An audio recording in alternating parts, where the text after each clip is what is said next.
चलो अच्छा, so basically outline is just like a map of your essay. When you see a map, you see different locations that are put in order. ठीक है, वो एक certain order में है, एक तरतीब है चीज़ों की। एक मैप जो है वो इंफॉर्मेशन होती है, कौन सी चीज़ कहाँ पे है और किस जगह पे उसकी लोकेशन क्या है, वो सारा मेंशन होता है। On the same pattern outline is map of your essay।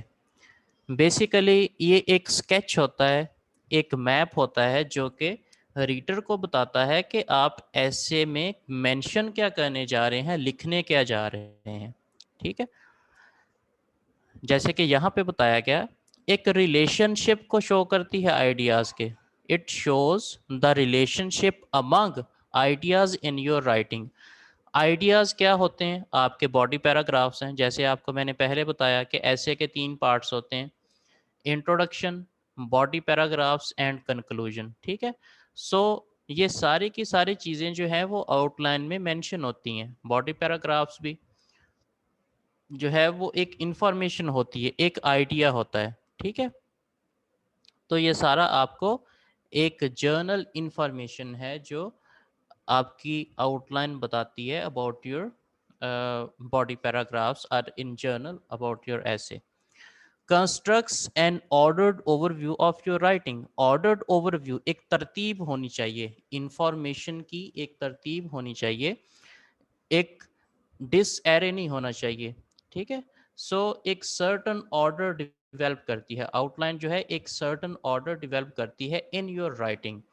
Defines boundaries and groups. Boundaries and group से क्या मुराद है कि ऐसे तो नहीं है कि आपने एक इंट्रोडक्शन की heading the in your outline and then you just started writing without any subheading or main heading. There are certain boundaries. Top boundary is introduction and the end boundary, that is conclusion.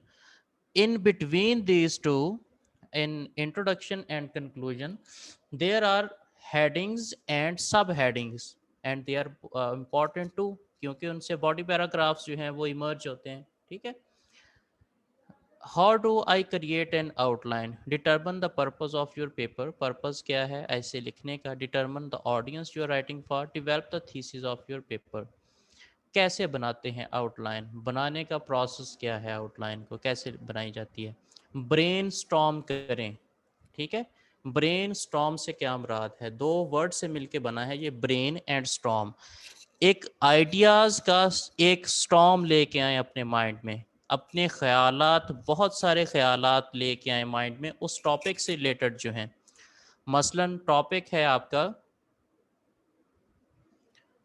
Corruption is the mother of all evils, that is the topic. ठीक है, इसमें लेके आए, word से meaning अखज करें। ठीक है, corruption, think about corruption in your mind. What is corruption? ठीक है, what is impact on society? How does it affect the poor section of the society? How does it affect economy? How does it affect political order? How does it affect different social issues, for example poverty, crime rate, so on and so forth? ठीक है, corruption. Then come on the history of Pakistan and how the corruption affected Pakistan. ठीक है, ये सारा जो है वो इसमें है। Then think about accountability. One thing is corruption, the other is quite opposite, honesty and accountability. ठीक है, accountability का मतलब एहतसाब होना, कि अगर आप कोई, if you do an evil act then you should be held accountable. Think about justice. ठीक है, ये हम सारा ब्रेन स्टॉर्म कर रहे हैं, वर्ड से उसके रिलेटेड चीज़ें वो भी लेके आ रहे हैं, जो उसके बिल्कुल अपोजिट हैं वो भी लेके आ रहे हैं, जो पैरेलल चल रही हैं चीज़ें वो भी अपने माइंड में लेके आ रहे हैं। Corruption, then its impact on society, how does it affect society, how does it affect political situation, whether it makes economy weaker, सारा इसका impact जो है। then accountability, और फिर इसका poverty से क्या relation है, crime से क्या relation है, एक mistrust कैसे develop करती है between the ruler and the ruled।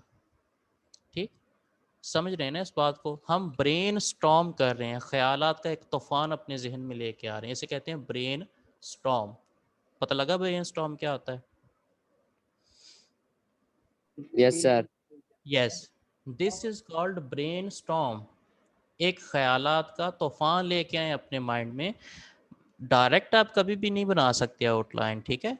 उस सूरत में बना सकते हैं आपने कोई 150 200 के करीब आउटलाइंस बनाई हो और उन्हीं में से कोई टॉपिक आ जाए, उससे रिलेटेड आप सोच के बना दें, ठीक है? सो डायरेक्ट मत बनाएं, एक स्टॉर्म लेके आएँ आइडियाज़ का, ख्यालात का एक स्टॉर्म लेके आएँ अपने ब्रेन में, उसे ब्रेन स्टॉर्म करना कहते हैं, ब्रेन स्टॉर्मिंग। मुख्तलिफ ख्यालात लेके आएँ, ठीक है? सही है? जी सर।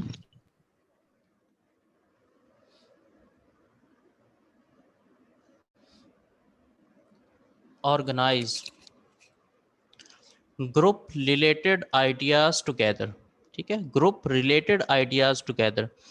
अब जो रिलेटेड आइडियाज़ हैं उनको इकट्ठा कर दें। ब्रेनस्टॉर्म किया, ब्रेनस्टॉर्म का मतलब ये नहीं है कि चीज़ों को फाइनलाइज कर दिया।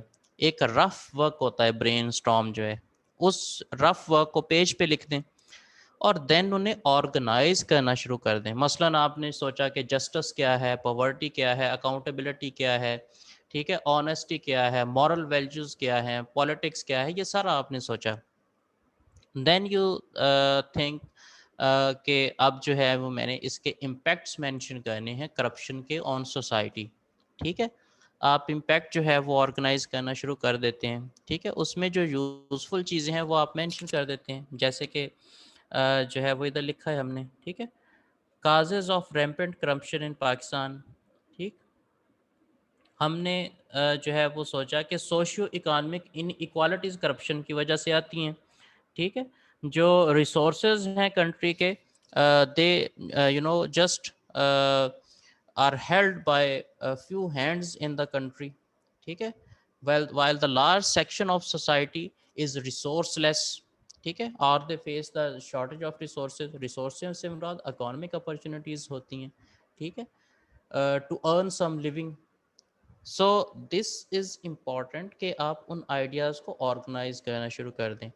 अगर हम सोशियो इकोनॉमिक इन इक्वालिटीज़ की बात करते हैं, दैट मीन कि economic opportunities in they are in a few hands while the rest of the masses are just dependent on the state.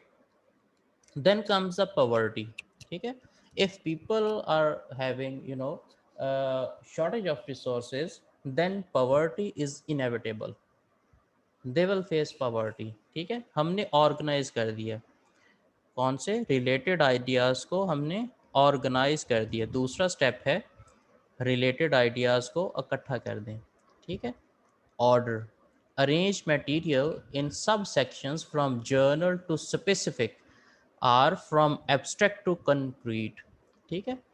वो कह रहा है कि अरेंज मटेरियल किस किस कैटेगरी से हमने मूव करना है, from general to specific, specific की तरफ आए, ठीक है?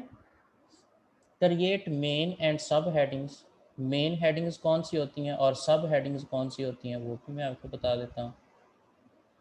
ये आपकी मेन हेडिंग है, इंट्रोडक्शन एक मेन हेडिंग है। Causes of rampant corruption in Pakistan, ये आपकी मेन हेडिंग है, ठीक है? Corruption the root cause of all social ills,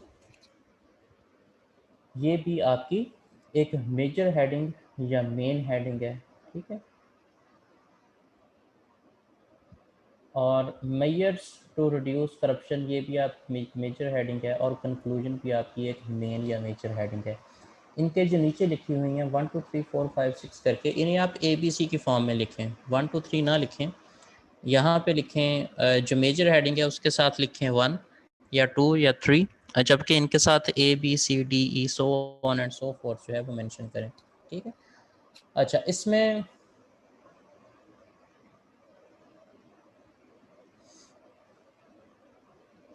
alright, यहाँ तक आपको समझ आया?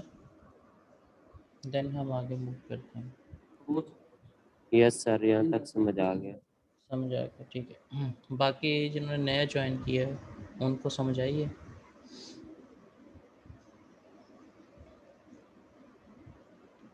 ठीक है। अच्छा सो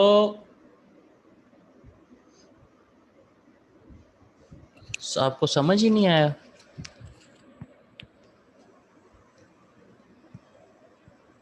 जी नासरा, आपको कोई भी चीज़ समझ नहीं आई? आप तो मेरे ख्याल में आपने पहले भी 2 मंथ का सेशन जो है वो लिया है।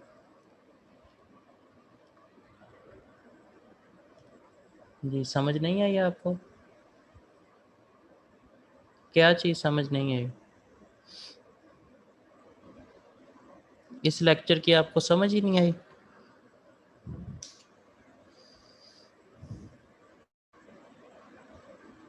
स्टार्टिंग से समझ नहीं आई।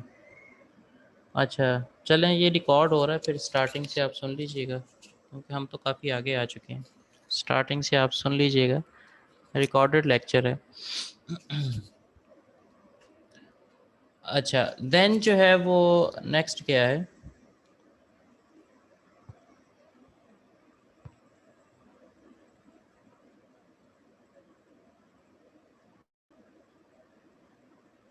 देन आप करें मेन एंड सब हेडिंग्स। ठीक है, सब हेडिंग्स जो है वो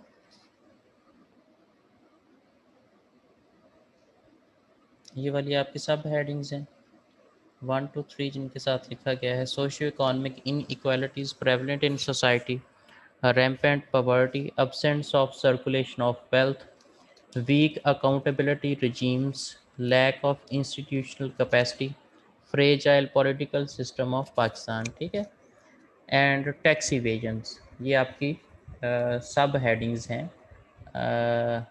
जबकि ये वाली जो है आपकी मेजर हेडिंग है या मेन हेडिंग है, corruption of root causes of all ills, socio economic and political impact of corruption. ये आपकी एक मेजर हेडिंग है या मेन हेडिंग है। जैसे मेन होती है, फिर सब हेडिंग होती है, सब हेडिंग उसकी एक ब्रांच होती है।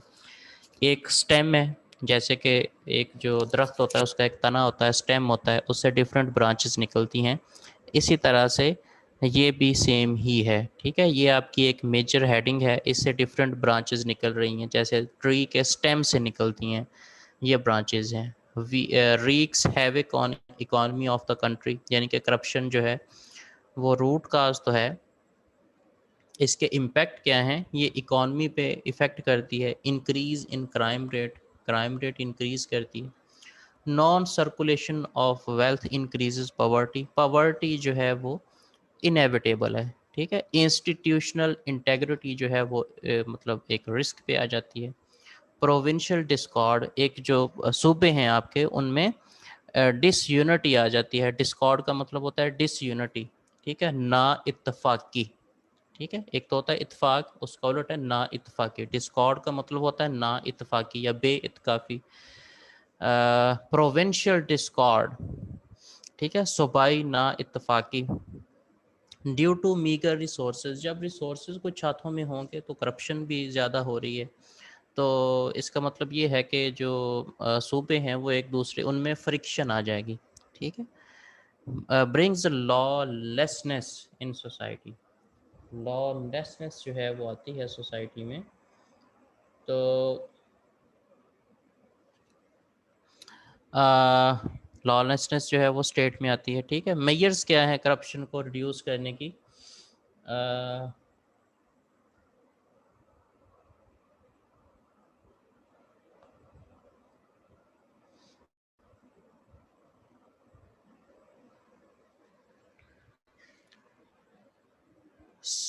Myers to reduce corruption. ठीक है, strengthening institutions such as NAB, FIA और एफपीआर। ठीक है, नेक्स्ट जो है वो हम मेयर्स को देख रहे हैं कि कौन किन, ये आपकी मेजर हेडिंग है ये वाली भी, मेयर्स टू रिड्यूस करप्शन। ठीक है, ये आपकी मेजर, ने मेरे ख्याल में पहले भी ये फर्स्ट है, फर्स्ट लेक्चर जो है। मुश्किल तो ऐसी कोई भी चीज़ नहीं है मेरे ख्याल से, 2 मंथ में तो आउटलाइन बनाना जो है वो आ जानी चाहिए। Measures to reduce corruption, corruption को कैसे, मेजर का मतलब होता है जो लार्जर एक हेडिंग है उसके नीचे ब्रांचेस निकल रही हैं ट्री के स्टेम की तरह। strengthening institutions such as NAB, FIA, FPR, across the board accountability, ये आपकी सब हेडिंग्स हैं, ये ब्रांचेस हैं। Shifting from informal to digital economy, ठीक है। इनफॉर्मल से मुराद ये है कि ऐसी इकॉनमी जो डिजिटल ना हो, ठीक है, इनफॉर्मल हो, जिसमें लेन देन का जो हिसाब किताब होता है उसका कोई मतलब पता ही ना, कहाँ से पैसे आ रहे हैं कहाँ से जा रहे हैं, इनफॉर्मल सेक्टर जो है, ठीक है।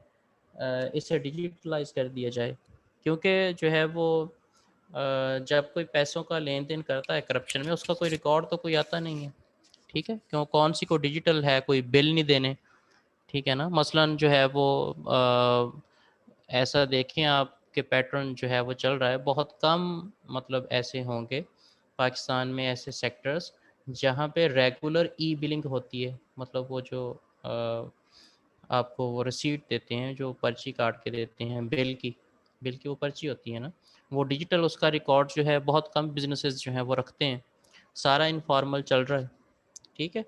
जब आप एक डिजिटल पैटर्न पे उसे लेके आते हैं, then you know all all the transactions and cash flows can be tracked, ठीक है। कैश फ्लो जो है उसे ट्रैक किया जा सकता है। पैसा, कैश फ्लो का मतलब है पैसा कहाँ से आ रहा है और कहाँ से जा रहा है, उसे ट्रैक किया जा सकता है अगर आप डिजिटल की तरफ मूव करें, ठीक है। सो हार्ड करेंसी जो है, इसका तो कॉन्सेप्ट वैसे भी दुनिया से लिमिटेड होता जा रहा है।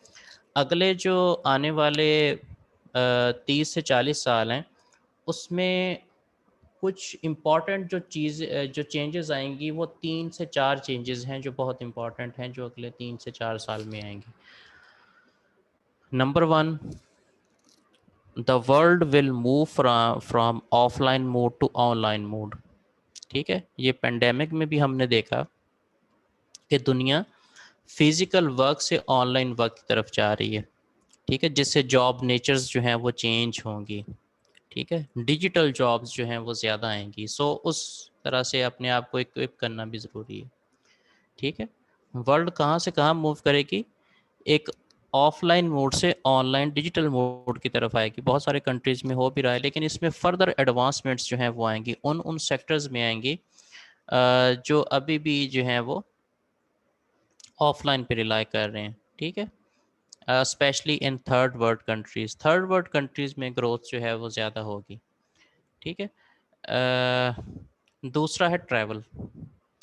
ट्रैवल का टाइम जो है ये रिड्यूस होगा। अभी हम देखते हैं कि पहला जो ये था,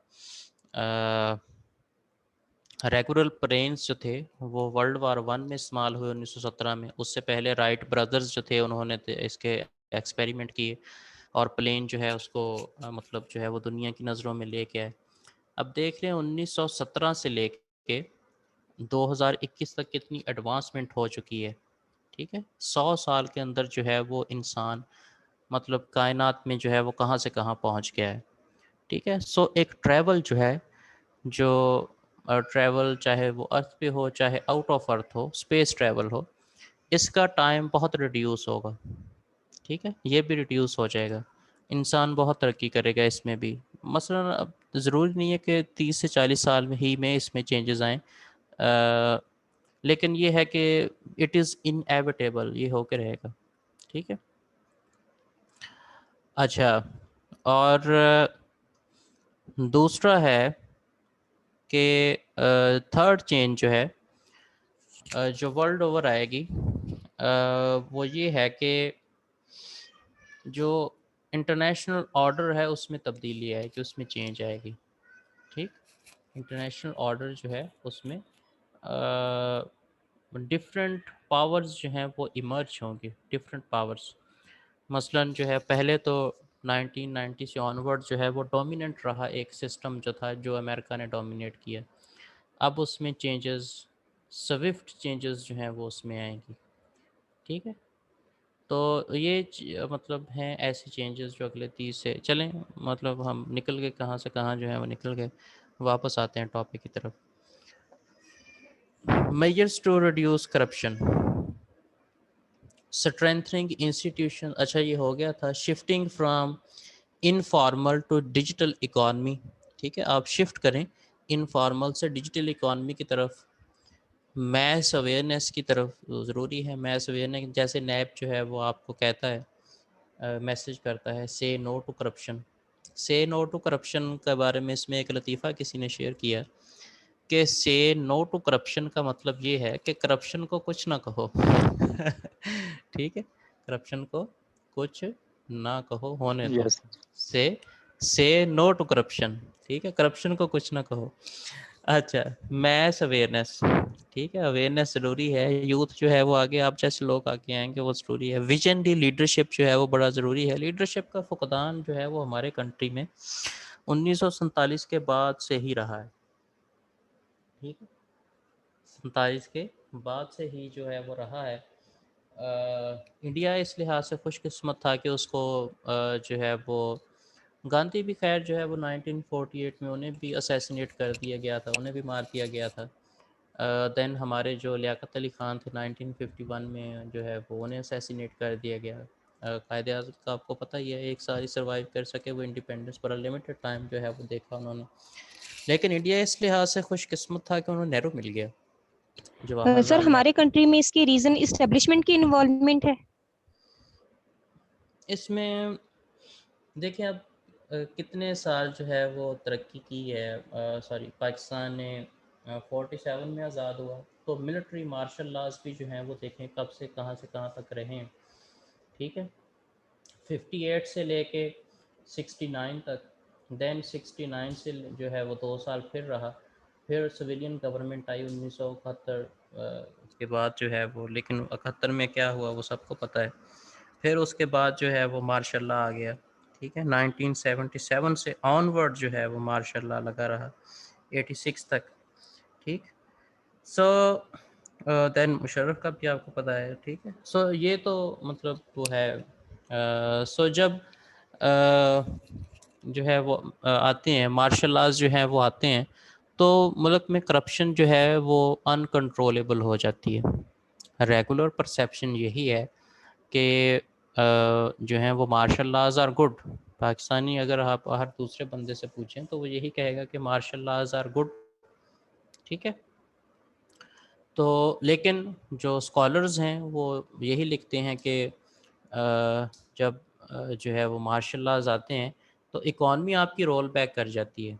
ठीक है, ना सिर्फ इकॉनमी रोल बैक करती है, इकॉनमी रोल बैक होगी तो जो रिसोर्सेज हैं वो चंद हाथों में होंगे और करप्शन जो है वो इनएविटेबल होती है। ठीक है, okay.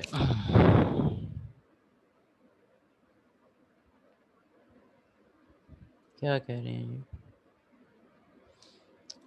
Week nourishment of politicians and their selfishness, political instability लिख सकते हैं, ये भी ठीक है।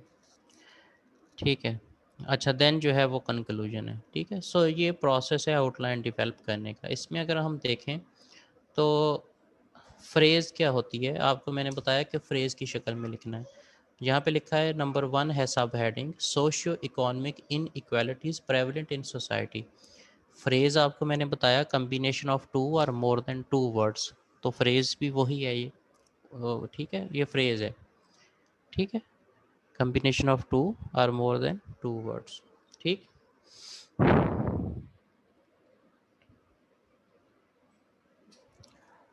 अच्छा।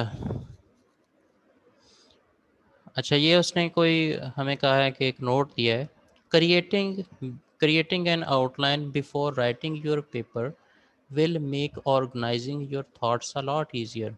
वो कह रहा है कि creating an outline before writing your paper, यानी कि ऐसे लिखने से पहले अगर आप अपना आउटलाइन डेवलप कर देते हैं तो राइटिंग का प्रोसेस जो है वो बड़ा सादा हो जाएगा, सिंपल हो जाएगा, ईजियर हो जाएगा, आसान हो जाएगा।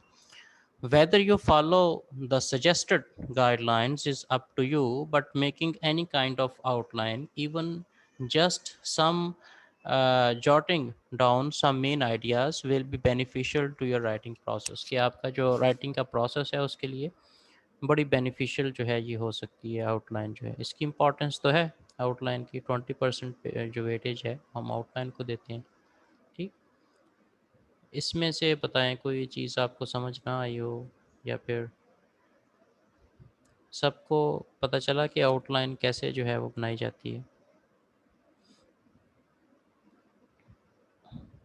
जी, पता चला आपको आउटलाइन कैसे डेवलप की जाती है? जी जी सर। ऑल राइट, ठीक है। अच्छा, अभी आप ऐसे करें कि 5 मिनट का ब्रेक ले लें, ठीक है? तो